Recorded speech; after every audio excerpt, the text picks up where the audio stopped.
My dear friends, raise your hand if you ever felt a surge of pride when you hear your national anthem played. Now, keep your hand up if you ever looked out over a beautiful landscape and thought to yourself, this is my home. And finally, raise your hand if you ever been moved by a story of bravery or sacrifice made by someone for your country. That, my friends, is the essence of what I want to talk about today. Men and women love their country not because it is great, but because it is their own. The sentiment is deeply rooted in our hearts, forged by shared experiences, collective memories, and a sense of belonging that transcends time and borders. Throughout history, we have seen countless examples of this unwavering devotion.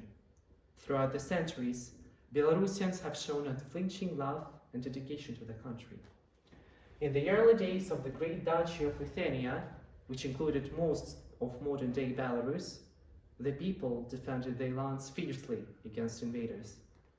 They did not do this because the duchy was the largest and most powerful, but because it was their own. During the Second World War, Belarus suffered immensely. Over 1/4 of its population perished, and cities like Minsk were almost completely destroyed. Yet, despite these horrors, Belarusians have never lost hope. Partisans fought tirelessly in the forests, risking their lives to liberate their homeland. They did this not for medals or recognition, but because they loved their country and wanted to see it free again.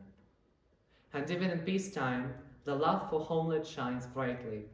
It manifests itself in everyday acts of kindness, in the dedication of teachers nurturing future generations, in the resilience of farmers tilling the soil, and in the creativity of artists capturing the essence of their culture.